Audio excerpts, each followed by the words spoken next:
In this video, I'm going to show you where you can possibly enter a trade. Now, I've gone over different entry models in my past videos, but I'm going to show you a few different entries for my main model, a inverse fair value gap, and just a normal fair value gap in general. So let's get started. When I'm using an inversion fair value gap, okay, my main entry is when we close above. So in this example here, okay, we had a SMT with ES. So basically ES hit this low, but NQ did not. And we kind of created this smart money divergence here. And we had a bearish fair value gap. Now, when we close above this, I am getting in when we close above that, right? To me, I have enough conviction in going to this high that I'm like, okay, I'm going to take the entry in the close and not wait for a pullback because sometimes you won't get it. Okay, so in this example here, I'd actually enter on the close. And you can see the close isn't really much past this fair value gap. Like it's still good RR. It's not like we close way up here, right? If we were to close up here, I probably wouldn't take it, or I just wait for a pullback. But because the close is very close to this fair value gap, I'd enter on the actual candle close and then target the high. Okay. Now, another type of entry you could do is you could wait for the pullback. So in this example here, okay, we have two inversions. They kind of combine into one. So pretend like this is one only. We close above both on this candle here, right? And you can get in here if your conviction is high enough and you still like the RR. But again, if you want to wait for a pullback, what I do is I wait for a pullback into a fair value gap in the inversion. So we had the fair value gap here. So you could wait for this theoretically and get better RR and go for that, but you just have to remember you're not going to get filled. So you can kind of experiment with those two entries, right? I like the fair value gap pullback in some situations, and I like just entering the close in the other. For both these examples, I'd probably just take the close because I would still have enough conviction to enter both, but that's just my preference. As you all know, I only use inverse fair value gaps, and recently I made a full free PDF of inverse fair value gap rating setups that I use to rate my own setups A through C. So if you want to check that out, just click the first link in the description. It's completely free and hopefully should help you. Now, when you're looking for a fair value gap entry, right, a fair value gap entry is different, okay? A fair value gap, a lot of people realize, right, it's not always going to retrace the whole thing. Sometimes it just ticks and goes out, so they never know where to put the entry. So there's a couple different things you can do. I'm going to start off by saying a fair value gap, you're not always going to get the entry unless you put your limit right to start.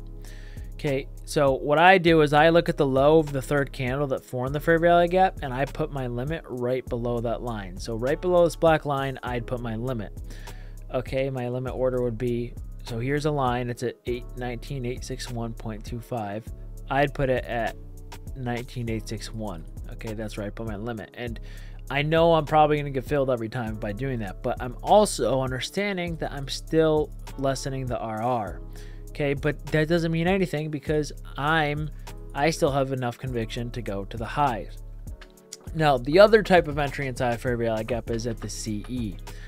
Okay, so if you take a fib tool and you draw from the low to the high, right, the midpoint of the fair value gap, or in other words, the 0.5, is the CE, okay, consequent encroachment.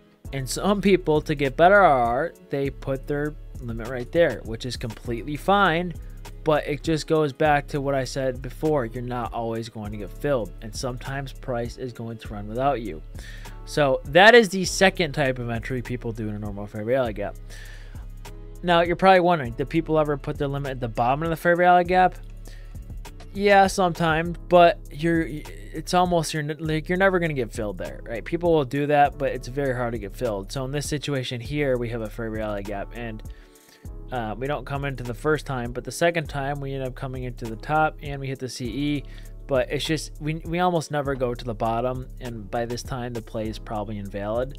But again, your best chance of getting filled is going to be at the beginning, but lower RR, or at the CE of the wick or the fair value gap. Okay, so if I go to an example from the other day, okay, there was a nice fair value gap play the other day. And we take a look at this long down here, right? We have a fair value gap. We come into it, we hit the CE, but again, we never hit the bottom of it. Okay, we actually tapped the CE almost perfectly in this situation. See how perfect this is? So it will hit a decent amount, but like there will be a 30% chance it does not hit, but it will give you better RR if it does. So you just have to decide based off your confidence and based off your conviction how confident you are in going up. Because if I'm pretty confident, I'm going to get in right when we hit the retrace, right? Because I'm very confident. I don't care if I'm going drawdown, right? I can go in a little drawdown if I'm confident about a high hitting. That's fine. So it really depends. But the third time, or the third type of entry, would be at the lows. We almost never hit those. I suggest not doing that, but of course you can do what you want to do. So that is going to be it for this video. Don't forget to use code DODGY for 80% off discount. If you want to check out my course, it's linked in the description as well. I go over my whole strategy. It's only 239 bucks, and I've gotten proof of people making over $2,000 on payouts from it. So again, I'm not going to try to sell you that much, but if you want to check it out, just feel free. And yeah, other than that, I hope you guys are enjoying this free information. That's all I got for now, and peace out.